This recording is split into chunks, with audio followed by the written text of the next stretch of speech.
বিশ্বভারতী অর্ধ দিবস ছুটি ঘোষণা করেছে 22শে জানুয়ারি। রাম মন্দির উদ্বোধনে অর্ধ দিবস ছুটি বিশ্বভারতীর। 22শে জানুয়ারি অর্ধ দিবস ছুটি ঘোষণা করেছে কর্তৃপক্ষ। বিজ্ঞপ্তি জারি বিশ্বভারতী কর্তৃপক্ষের।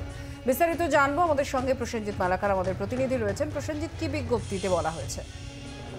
দেখো, প্রথমেই তোমাকে বলি, আমরা যেটা জানতে পারছি যে বিশ্বভারতী কর্তৃপক্ষের তরফ থেকে ইতিমধ্যে একটি নোটিফিকেশন জারি করা হয়েছে এবং এমার্জেন্সি ভিত্তিতে এই নোটিফিকেশনকে জারি করা হয়েছে, যেখানে বলা হয়েছে রাম মন্দির প্রতিষ্ঠার জন্য 22 তারিখ অর্ধ দিবস বিশ্বভারতীর সমস্ত ডিপার্টমেন্ট, বিশ্বভারতীর অফিস সবকিছু বন্ধ থাকবে, অর্থাৎ দুপুর 2:30 অবধি সবকিছু বন্ধ থাকবে।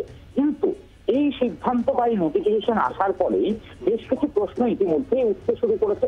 যেমন তুমি বলতেই পারো যে রাজ্যের বুকেই বিশ্বভারতী বিশ্ববিদ্যালয় থাকলেও তারা কিভাবে রাজ্যে, যেখানে এখনো ছুটি ঘোষণা করা হয়নি, তারা হঠাৎ করে কেন এমন সিদ্ধান্ত নিল, সে নিয়ে একটা প্রশ্ন ইতিমধ্যে উঠতে শুরু করেছে। তার পাশাপাশি বিশ্বভারতীর অন্দরমহলেও প্রশ্ন হচ্ছে, কারণ অনেকেই যারা অন্যান্য রাজনৈতিক দল হিসেবে সমর্থন করেন বা অন্যান্য বিভিন্ন সংগঠন করেন, তারা বলছেন যে বিশ্বভারতী এই ইস্যুতে ছুটি দেওয়ার কোনো কারণ নেই এবং এই ঘটনা তারা তীব্র প্রতিবাদও জানাচ্ছেন। ফলে সে জায়গায় দাঁড়িয়ে তুমি বুঝতেই পারছো যে ইতিমধ্যেই পূর্বতন সময়ে বিশ্বভারতীতে নানান বিষয়কে কেন্দ্র করে, রাজনৈতিক বিষয়কে কেন্দ্র করে প্রশ্ন চিহ্নের মধ্যে এসছে।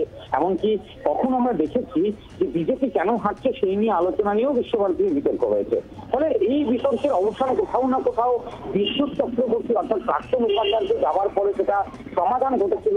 তারপরে আবারও এই নতুন করে রাম মন্দির উদ্বোধনের অর্ধ দিবস থেকে হঠাৎ ঘোষণায় আবারও যে সে পুরনো বিতর্কের কার্যত উৎফলন হলো বিশ্বভারতীতে, সেটা বলার অপেক্ষা রাখে না। ফলে সে জায়গায় দাঁড়িয়ে বিশ্বভারতী কর্তৃপক্ষের এই সিদ্ধান্ত নেওয়ার পর যে প্রশ্ন চিহ্নগুলো উঠতে শুরু করেছে, যে বিতর্কগুলো উঠতে শুরু করেছে, তার জবাব আগামীতে কর্তৃপক্ষ দেয় কি দেয় না সেটা অবশ্যই দেখার বিষয়। তবে এই মুহূর্তে ছুটি ঘোষণা করে দেওয়ার পর এই নিয়ে যে বিশ্বভারতী আবার নতুন করে বিতর্কে জড়ালো সেটা বলার অপেক্ষা রাখে না। বাংলার আওয়াজ, বাঙালির আবেগ, জি 24 ঘন্টা।